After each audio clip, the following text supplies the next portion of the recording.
অষ্টম শ্রেণীর শিক্ষার্থী বন্ধুরা, আসসালামু আলাইকুম। আশা করি তোমরা সবাই ভালো আছো। আজ আমি তোমাদের জন্য ম্যাথ চ্যাপ্টার 5 পার্ট 2 এর অল টেবল সলিউশনস নিয়ে এসেছি। তোমরা এখনো যারা চ্যানেলটি সাবস্ক্রাইব করো নাই, নতুন ভিডিও পাওয়ার জন্য তারা চ্যানেলটি এখন সাবস্ক্রাইব করে নাও। তো আমরা আমাদের পার্ট 2 হচ্ছে পেজ 102 থেকে শুরু করব। আমাদের এখানে একটা কোয়েশ্চেন দিয়েছে। এই কোয়েশ্চেনটা হচ্ছে আমরা আগে পড়ে নিই। Do you have any idea of doing the above constructions without using compass or protectors? Write down your ideas here. তো আমাদের এখানে অ্যান্সার হবে above constructions can be done easily without compass and protectors. For example, by scale, set square, etc. এরপর হচ্ছে আমরা pair ওয়ার্কে চলে যাই। আমাদের পেয়ার ওয়ার্কে কি বলছে তা আমরা আগে একটু পড়ে নিই।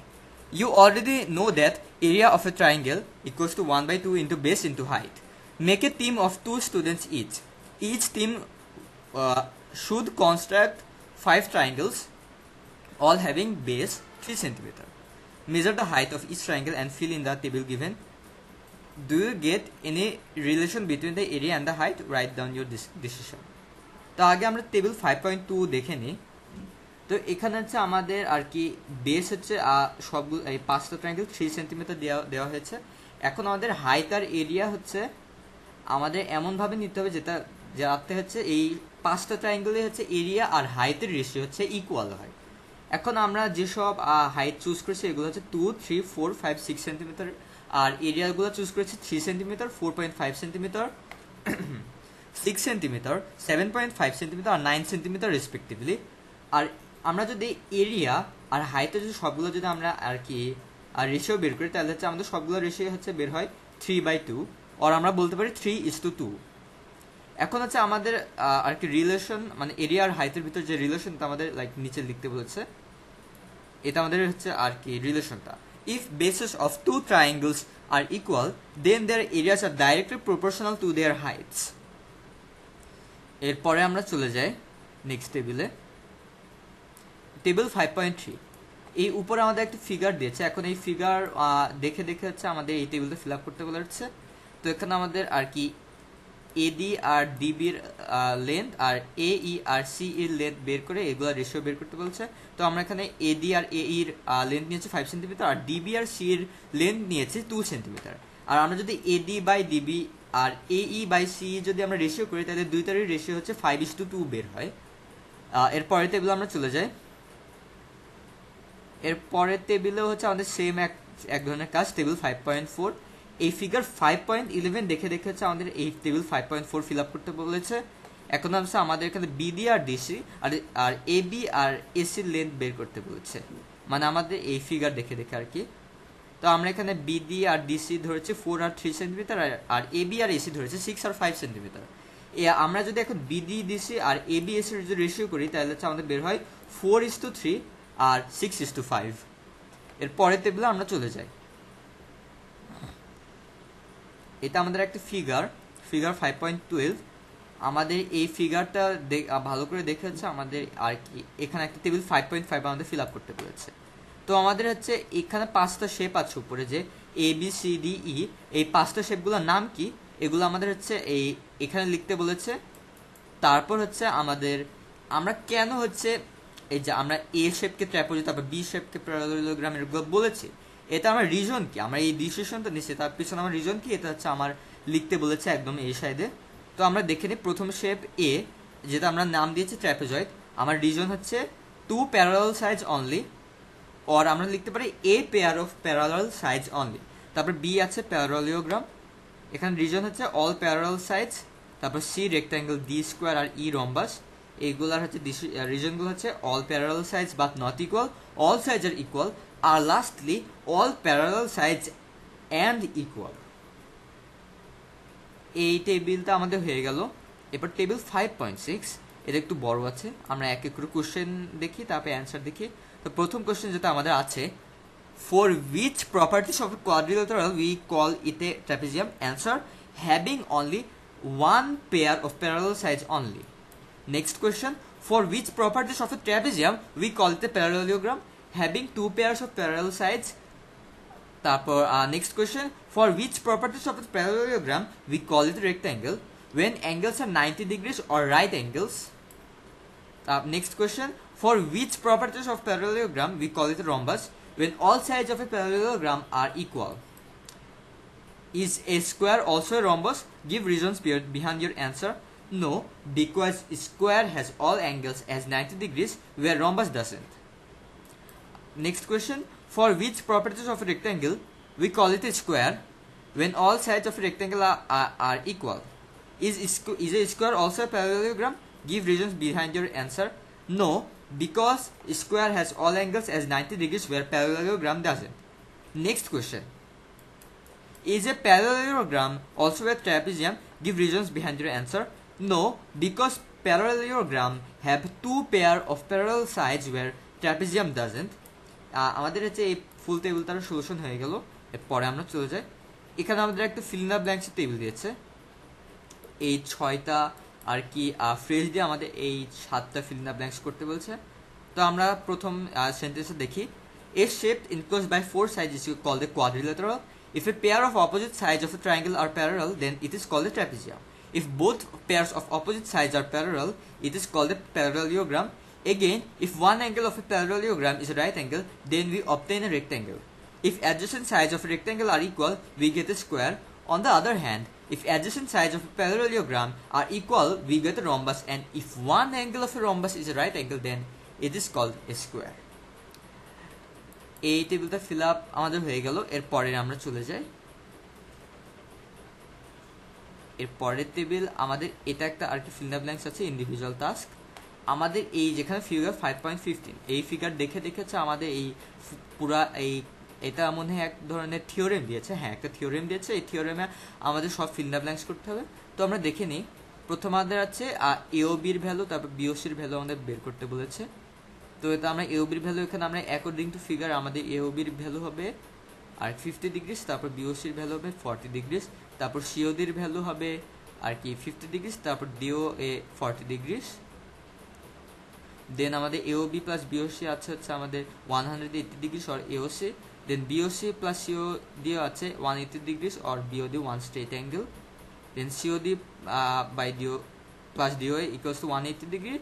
Then again angle DOA plus AOB equals to 180 degrees. আর এখানে হচ্ছে একটা আর কি কারেকশন হবে, এখানে আর কি সবগুলো অ্যাকচুয়ালি 90 ডিগ্রি হবে। ঠিক আছে, তো এখন আমাদের আছে এখানে আরেকটা last fill in the blanks হচ্ছে the diagonals of a rhombus bisect each other at 90 degrees. এটা আমাদের লেখা হয়ে গেল। আর এরপরে আমরা চলে যাই টেবিল 5.7। আচ্ছা, আমাদের ফিগার 5.16 দেখে আমাদের এখানে আর কি ফিল ইন দ্য ব্ল্যাঙ্কস করতে হবে। তো এখানে আমাদের প্রথমে একটা প্রপোজিশন দিছে AB ইকুয়ালস টু CD। এটা লাইক ইকুয়াল কেন? তো রিজন হচ্ছে প্যারালাল। তারপর AD ইকুয়ালস টু AD, এটাও লাইক ইকুয়াল কেন? এটাও রিজন হচ্ছে প্যারালাল। তারপর angle BAD equals to angle AC দিয়ে, এটা ইকুয়াল কারণ এটা রিজন হচ্ছে এই দুইটার হচ্ছে রাইট অ্যাঙ্গেল আছে অ্যাকর্ডিং টু ফিগার। তারপর BD ইকুয়ালস টু AC কেন? কারণ আমরা জানি একটা রেক্ট্যাঙ্গেলস আছে ডায়াগোনালসগুলো হচ্ছে ইকুয়াল হয়। তো আমাদের লাস্ট ডিসিশন এখানে কি? ABCD is a quadrilateral with opposite parallel sides. বা এটা আমরা এক কথা রেক্ট্যাঙ্গেলও লিখতে পারি, এটা আর কি যে কোনো একটা লিখলেই হবে।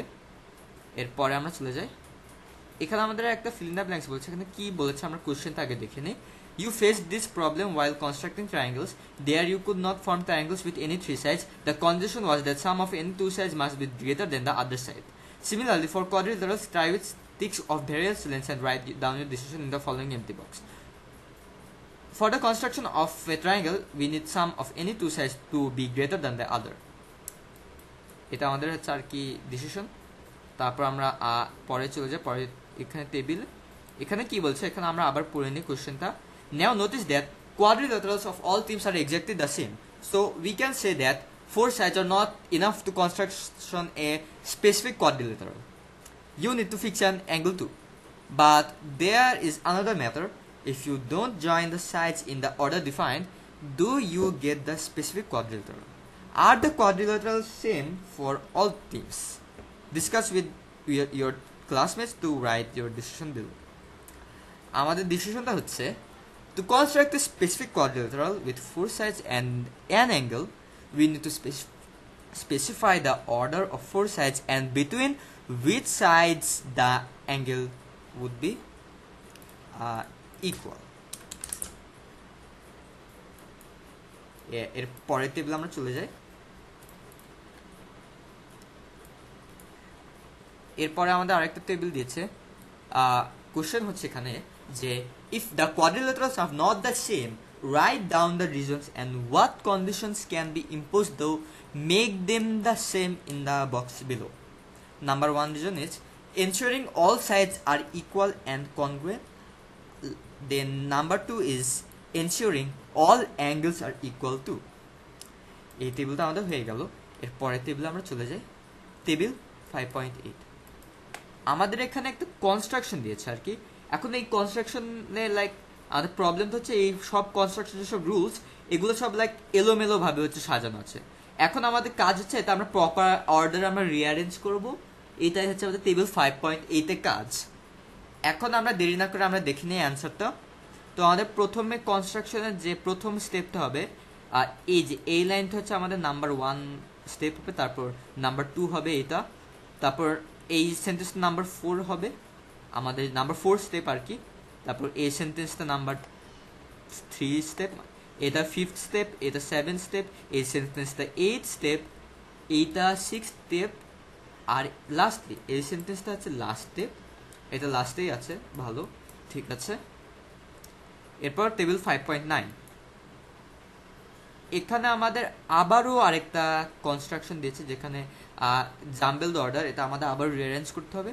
তো আমরা দেখে নিই, খুবই সহজ একটা আর কি টেবিল। প্রথম সেন্টেন্সটা 2nd স্টেপ, এই সেন্টেন্সটা 3rd স্টেপ, এই সেন্টেন্সটা 4th স্টেপ, এই সেন্টেন্সটা 5th স্টেপ, এই সেন্টেন্সটা 1st স্টেপ, এই সেন্টেন্সটা 7th স্টেপ, আর এই সেন্টেন্সটা হচ্ছে 6th স্টেপ। এরপর হচ্ছে এইটা হচ্ছে টেবিল 5.10। এখন আমাদের এখানে কয়েকটা শেপ দিয়েছে, এগুলার এরিয়া আমাদের লিখতে হবে। এগুলো খুবই সহজ, আমরা এক এক করে দেখে নিই। রেক্ট্যাঙ্গেলের এরিয়া AB, স্কোয়ারের এরিয়া A স্কোয়ার, প্যারালেলোগ্রামের এরিয়া হচ্ছে BH। প্যারালেলোগ্রামের এরিয়া যদি হচ্ছে এখানে ডায়াগোনাল হচ্ছে যদি D ধরি, আর আমাদের ডায়াগোনালের লাইক ভার্টেক্সটা যদি হচ্ছে আমরা A ধরি, আর আমাদের হাইটটা যদি থাকে এই যে H, তাহলে হচ্ছে আমাদের এরিয়া হবে DH, বা এক কথায় D ইন্টু H। তারপর রম্বাসের এরিয়া হবে 1/2 ইন্টু D1 ইন্টু D2, বা আমরা এক কথায় এভাবেও লিখতে পারি D1 D2 ডিভাইডেড বাই 2। তারপর ট্র্যাপিজিয়াম হচ্ছে H into A plus B divided by 2, আর ট্রায়াঙ্গেলের এরিয়া হচ্ছে 1/2 ইন্টু বেস ইন্টু হাইট। আশা করি এই টেবিলে তোমরা বুঝতে পেরেছো ফর্মুলাগুলো। এরপরে হচ্ছে আমাদের এখানে একটা আর কি রাইট অ্যাঙ্গেল ট্রায়াঙ্গেলের প্রপার্টি দিয়ে হচ্ছে, মানে এই দুইটা ট্রায়াঙ্গেল মানে উপরে আছে, হ্যাঁ, মানে এখানে একটা ট্রায়াঙ্গেল আর এইটা একটা ট্রায়াঙ্গেল, দুইটা ট্রায়াঙ্গেলের প্রপার্টি নিয়ে আমাদের এই পুরোটা ফিল আপ করতে বলেছে। তো আমরা এক নজর দেখে নিই আমরা এখানে কি লিখবো। AB square equals to AD square plus BD square, AC square equals to AD square plus CD square, AB square minus BD square equals to AC square minus CD square, or C square minus B square equals to X square minus A minus X square whole square, or C square minus B square equals to X square minus A square minus 2A AX minus X square, or C square minus B square plus A square equals to 2AX, or 2AX equals to C square plus A square minus B square, or last time যেটা এখানে লিখে দেওয়া আছে X, so X equals to C square plus A square minus B square equals divided by 2A, and এখানে নিচে এই সব step হচ্ছে বইয়ে লিখে দেওয়া আছে। তো আমরা উপরে যে ফিলিনা ব্ল্যাঙ্কস করলাম, এটা হচ্ছে আমরা করলাম স্কেলিনের ট্রায়াঙ্গেলের প্রুফ। আমরা এই প্রুফ হচ্ছে এখানে দেখলাম, আমরা প্রুফের হচ্ছে আমরা প্রথম পার্টটুকু আমরা নিজেরা ফিল আপ করলাম আর কি। তোমরা এই প্রুফটা পড়ো, এই প্রুফটা অনেক ইম্পর্টেন্ট, এটা তোমাদের পরীক্ষায় হচ্ছে আসার অনেক চান্স আছে। তো এরপরের টেবিলে আমরা চলে যাই। এখানে একটা মজার একটা টাস্ক দিয়েছে, ইন্ডিভিজুয়াল ওয়ার্ক। আচ্ছা, আমাদের ফিগার 5.21 এটা। এখানে হচ্ছে এখানে একটা আর কি উইয়ার্ড শেপের একটা ল্যান্ড দেওয়া হয়েছে। এখন এই ল্যান্ডের হচ্ছে এরিয়া কি আমাদের এটা বের করতে হবে। তো আমাদের বইয়ে থ্যাঙ্কফুলি আমাদের হচ্ছে এই পুরাটুকু হচ্ছে আমাদের ভাগ করে দেওয়া আছে কোনটার এরিয়া কতটুকু। এখন আমাদের লাস্ট এখানে কোশ্চেন বলছে এই পুরাতের হচ্ছে এরিয়া কত। এখন পুরাতের এরিয়া হবে 1160 স্কোয়ার মিটার। এখন হচ্ছে আমি এখানে হচ্ছে পাশে লিখেও দিয়েছি যে হচ্ছে তোমাদের কোন পার্টটুকুর হচ্ছে এরিয়া কত, যাতে তোমাদের আর কি বুঝতে সুবিধা হয়। বা যদি তোমাদের এটা কখনো যদি খাতায় লিখতে বলে তাহলে তোমরাও সহজে লিখতে পারবা এটা দেখে। তোমাদের এখানে আছে APBN equals to 64, CDEQ equals to 128, NEFM equals to 320, ALM equals to 72, and lastly LFJK equals to 576 square meters respectively. তো এটা ছিল আমাদের আর্টিকেল 5.1। এখন এখানে আমাদের একটা টেবিল দিয়েছে, draw A figure of measurement of the outline of your school land. তো আমরা আগের ভিডিওতে আমরা আউটলাইন ব্যাপারে আমরা আশা করি আমি তোমাদেরকে দেখিয়েছি আর আশা করি তোমরা বুঝতেও পেরেছো। এখন আমরা ওই আগের ম্যাপে আমরা আবার চলে যাই। এই ম্যাপে তোমরা যদি দেখো এই আউটলাইন তো অলরেডি দেওয়া আছে। এখন তোমাদের বলেছে যে এই পুরা ম্যাপটাই আঁকতে এখানে লাইক এই যে এখানে মানে মেনশনও করে দিতে যে কোন জায়গার নাম কি। এখন এখানে যে এই প্রত্যেকটার লাইক আমাদের আর কি এরিয়া বের করতে হবে, যে এই টিচার্স কোয়ার্টারের এরিয়া কত, তারপরে গার্ডেনের এরিয়া কত, নোটিশ বোর্ডের এরিয়া কত, এরকম লাইক প্রত্যেকটা জিনিস আমাদের এরিয়া বের করতে বলেছে। এখন আমরা এখানে হচ্ছে মনে করো আমরা যদি এখানে মনে করে একটা শেপ নিলাম, তারপর এখানে একটা শেপ নিলাম। আমি অ্যাকচুয়ালি এখানে একটা নমুনা দেখাচ্ছি, তোমরা নিজেদের মতো করে পরে করে নিবা। এটা মনে করো আমার গেট 1। এখন তোমরা এখানে ইমাজিনারি ভাবে তোমরা এখানে একটা লাইক লেন্থ আর ব্রেড নিতে পারো। মনে করো এই সাইডে এখানে লাইক মনে করো লেন্থ মনে করো আমি ধরলাম 4 মিটার, আর এই সাইডের লেন্থ আমি ধরে নিলাম মনে করো 3 মিটার। তো আমার যদি এই গেট 1 এর এরিয়া আমার টোটাল কত বেরোবে, 12 মিটার। এভাবে লাইক আমার অ্যাকচুয়ালি প্রত্যেকটা আমার এখানে যে ল্যান্ডমার্ক আছে প্রত্যেকটা ল্যান্ডমার্ক আমার এরিয়া বের করতে হবে। তো এটা তোমরা চাইলে তোমাদের বিশ্ব শিক্ষকের কাছ থেকে ধারণা নিতে তোমরা এটা আঁকতে পারো। আর আমি জানি তোমরা হচ্ছে এটা নিজেরাই পারবা ইনশাল্লাহ। আশা করি বুঝতে পারছি এইটা কেমনে করবা। আর এই প্রত্যেকটা এরিয়া বের করে তোমরা হচ্ছে এখানে চাইলে একটা লাইক সামেশন করে দিতে পারো। এ টোটাল এরিয়া ইকুয়ালস টু মনে করো এরকম নিলা 10 প্লাস 30 প্লাস 12 প্লাস এরকম মনে করি এক্সাম্পল নিলা। তারপর টোটাল যে যত এরিয়া আমার বের হবে মনে এখানে হচ্ছে বের হচ্ছে 141 মিটার। এটা তোমরা নিচে লিখে দিবা, ঠিক আছে? আচ্ছা, তো এটাই ছিল আমাদের আর কি লাস্ট অ্যাক্টিভিটি এই চ্যাপ্টারের। তো বন্ধুরা আজকের ভিডিওতে এই পর্যন্তই। আমরা হচ্ছে হাফ ইয়ারলি অ্যাসেসমেন্টের পর আমরা হচ্ছে coordinate geometry in location maps মানে চ্যাপ্টার 6 থেকে শুরু করব। তো বন্ধুরা যারা চ্যানেলটি এখন সাবস্ক্রাইব করো নাই তারা প্লিজ চ্যানেলটি সাবস্ক্রাইব করে আমার সাথেই থাকো। Thank you everyone.